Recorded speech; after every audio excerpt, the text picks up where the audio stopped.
grab your snack and just sit back, leave a comment in the chat. Whoa, whoa, whoa. It's Miaaaa, that girl you came to see. So grab your snack and just sit back, leave a comment in the chat.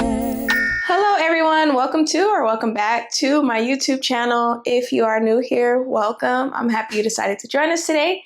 In today's video, we will be reacting to the Fat Electrician once again. You guys, the name of this video is The Greatest Attack Jet You've Never Heard of. I don't know what to expect, but I love his videos so freaking much. So you already know we about to get into it. So let's go. Pretty much everybody already knows about America's gun with wings, the A-10 Warthog, and a ton of more people already know that its grandpa is the original Thunderbolt, the P-47, and its dad is the A-1 Skyraider. But pretty much nobody talks about the A-10's mom, which is actually where it got the DNA for a nose-mounted minigun. Oh, wow. Today we're talking about the A-37 Dragonfly, aka the Super Tweet. Ooh, the Super Tweet.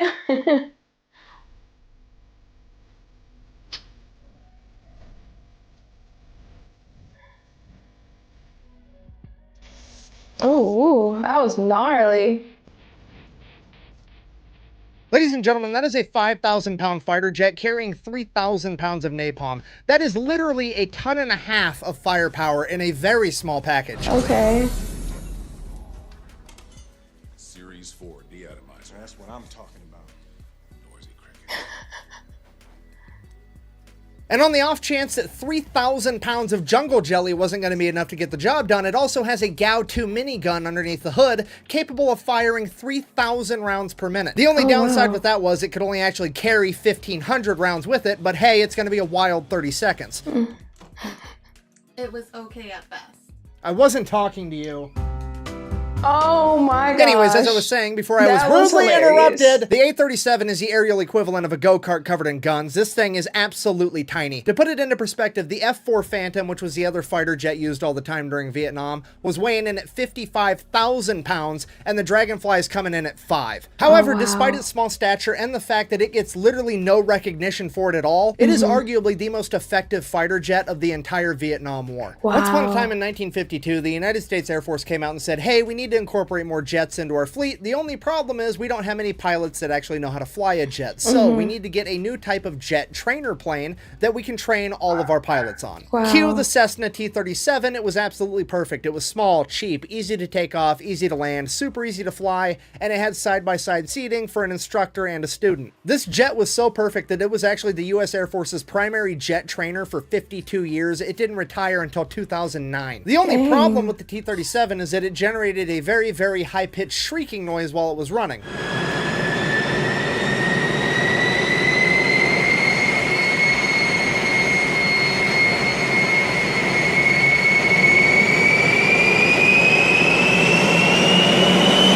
That noise unaffectionately earned it nicknames like the Screamin' Mimi, the 6,000-pound dog whistle, my personal favorite, the Converter, due to its unique ability to convert fuel into fucking noise, and of course, the Tweety Bird, which would later be abbreviated to simply the Tweet. And that's pretty much all you need to know for right now. Fast forward to Vietnam. Alright, so Vietnam, basically the United States is finding out the hard way that ultra-fast fighter jets like the F-4 simply are not that great at providing close air support to troops on the ground. As it turns out, it's pretty hard to aim a bomb while you're traveling at the speed of Mach fuck and actually hit the target. Who'da thunk? And as we've talked about in a previous video, this is actually where the Navy's A-1 Skyraider is performing way better than anybody thought it should, due to its ability to fly low and slow and actually engage a target accurately. The Air Force, seeing all the Navy's success, said, hey, we need to do the same thing. The only problem was the Air Force didn't have Skyraiders, and they didn't have the time to come up with a whole new plane, so what do? You take the Air Force's T-37 trainer jet that every pilot you've had has been trained on for the last 2 decades, cover it in guns, and send that bitch into combat, obviously.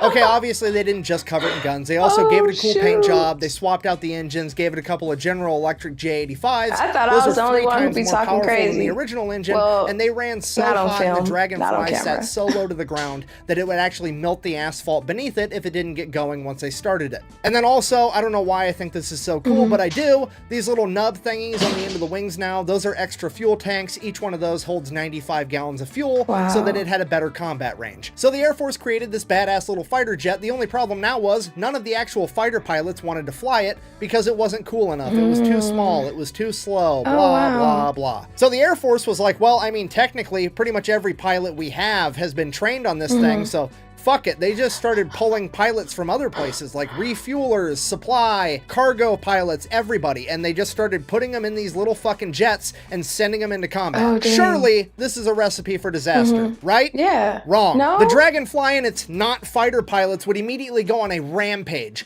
They quickly became the most accurate close air support aircraft in the entire Vietnam conflict. Their average accuracy was within 45 feet of the designated target.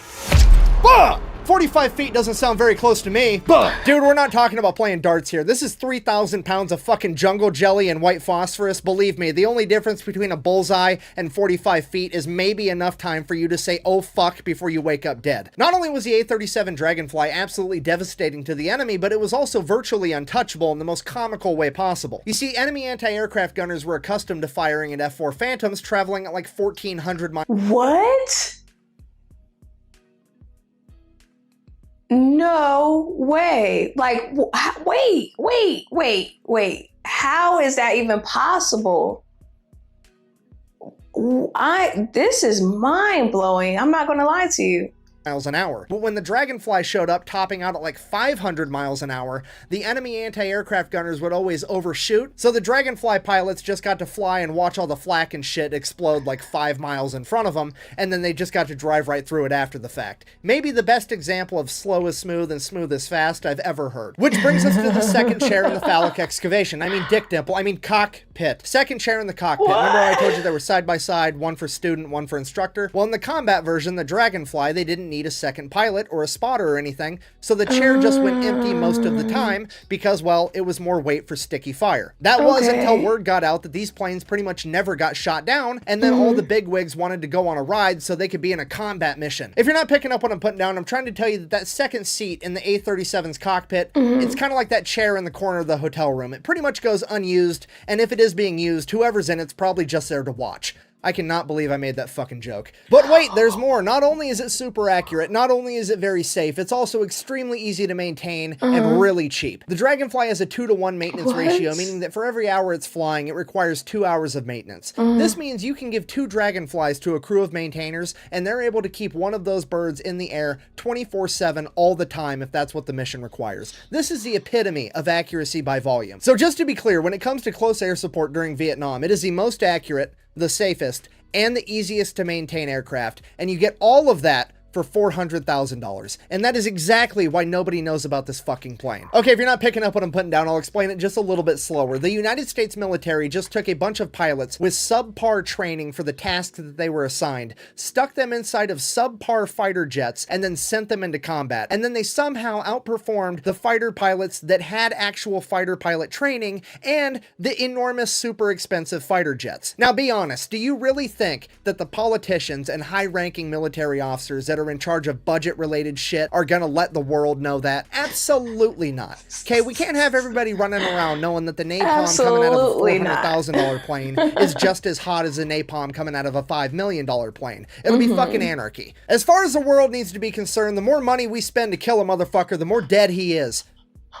I guess. It's fucking stupid. So the war in Vietnam ends and the US military cannot get rid of these Dragonflies fast enough. They are literally giving them out for free like they're fucking candy. They're giving some to Australia. They're giving some to the South Vietnamese. They're giving a bunch to the countries in Central America. Some of the ones that went to Central America are still in service today. That shows you how badass this plane really was. So they give away all these perfectly good planes for free, but then trouble would strike because now guess what? Oh no, America doesn't have a close air support plane anymore. Who could have predicted this? I guess we better just, you know, build a new one. It's going to be bigger. It's going to be better. The minigun in the nose this time is going to be absolutely enormous, and it's all going to come at a price tag of like fucking 20 times as much. But hey, politicians got to feed their kids somehow, right? Ladies and gentlemen, the best thing to ever come out of political corruption, the A-10 Warthog, aka America's gun with wings. We have now officially come full circle. So, in conclusion, ladies and gentlemen, the A-37 Dragonfly is the most effective fighter jet that you've probably never heard of, and it's all because it and the men that flew but were way too good at their job for their price tag. Thank you for watching the video. Best way to support the channel is go buy some merch at thefatelectrician.com.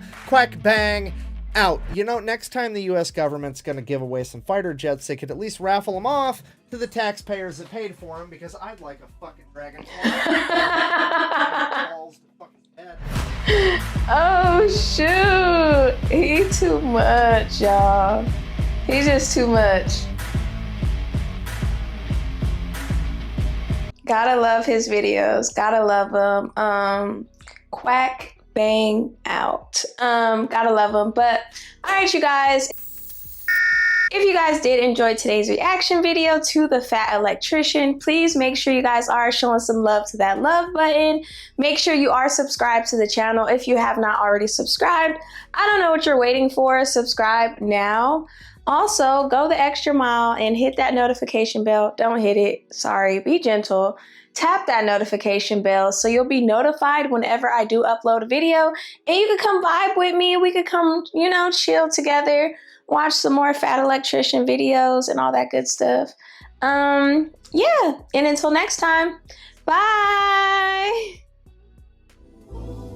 It's Miaaaa, that girl you came to see. Keep your eyes on me, apply that. Get it, don't be timid when you in it, apply that. Love upon it.